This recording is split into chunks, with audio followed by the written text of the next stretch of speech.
بسم الله الرحمن الرحيم، والصلاة والسلام على أشرف المرسلين. السلام عليكم ورحمة الله وبركاته مشاهدينا ومتابعينا. شوفوا سبحان الله، أنا كنت بشرح لسه درس الفيزياء لطلاب تالتة ثانوي. يا دوبك خلصت الدرس وبفتح ألاقي تويتر فضيحة للزمالك. فريق أنا صدقني ما كنتش أعرف أصلا الزمالك بيلعب النهاردة، ولاقي كله بيتكلم حاتم سكر حاتم سكر. مين يا جماعه حاتم سكر ده؟ ابص الاقي الزمالك مغلوب من فريق اسمه لارتا سولار ولا ايه، لارتا بنزين ولا إيه؟ المهم يعني ايا كان الفريق احنا مش بنسخر منه، فريق مجهول يعني افريقيا خالص. الفريق ده انا لما عملت سيرش لقيت المقاولين قبل كده غلبوا 11-0 يا جماعه، وغلبوا هناك 2-0 في بلده. لقيته مغلوب قبل كده بال9 وبال7 وبال10، وجه غلب الزمالك 2-0.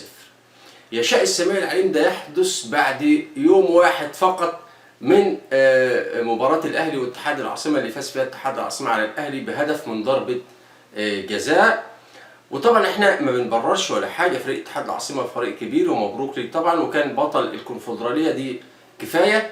لكن يوم واحد فقط يفرق من سخرية شيكابالا من فوز اتحاد العاصمة على الأهلي، يجي الزمالك ينغلب من فريق مجهول بكل ما تحمله الكلمة من معنى 2-0 وعن جدارة وعن استحقاق، ومفيش أهداف من ضربة جزاء.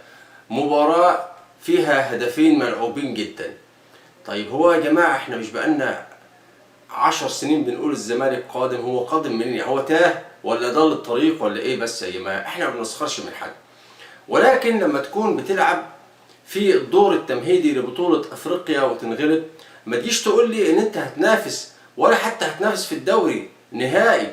احنا عارفين ان ممكن يجي في العودة والزمالك يغلب، لان الفريق اصلا ضعيف جدا جدا، ولكنها تظل هزيمة في سجل الأندية المصرية قدام الأندية الجيبوتية، ان الزمالك اتغلب من فريق جيبوتي 2-0 ومع الرأفة هدفين نظيفين. الزمالك طبعا محتاج يفوز ب3 أهداف في مباراة العودة إذا كان هيكمل يعني في الدور التمهيدي او مش هيكمل في البطوله ديت. والله متوقع اي شيء، انا بقول لك المفروض الزمالك يغلب 7 و8 و9 حتى لو فريق ضعيف، مش الزمالك يعني، حتى لو فريق اضعف من الزمالك في مصر المفروض يغلب 7 و8. لكن انا بقول لك الزمالك ما تعرفلوش حل، ما تضمنوش زي ما بيقولوا كده، زي ما يكون جيبك مخروم كده، ممكن يحصل اي حاجه ممكنه تحصل في مباراه العوده. صدقني انا بقول لك كده، والناس اللي بتقول انه ممكن، لا انا بقول لك ممكن حتى الفريق ده ممكن يتعادل هنا وممكن يغلب الزمالك هنا.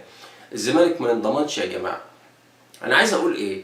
عايز اقول ان انت قبل ما تسخر من فريق خليك في فريقك الاول، ابني فريقك الاول، وبعدين رجع فريقك للطريق الصحيح، خليه ينافس على البطولات الاول، وبعدين ابدا بقى اتكلم عن الفرق الاخرى وركز في فريقك كويس.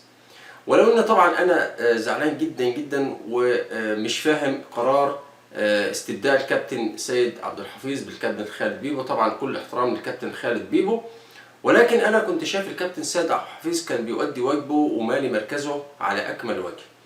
طبعا احنا لسه ما شفناش يعني اي رد فعل من الكابتن خالد بيبو او قيام بدوره، اذا كان هينجح او مش هينجح نتمنى له التوفيق طبعا. ولكن انا شخصيا كنت افضل استمرار الكابتن سيد عبد الحفيظ في منصبه كمدير الكرة بالنادي الاهلي. اشكركم شكرا جزيلا، والسلام عليكم ورحمة الله وبركاته.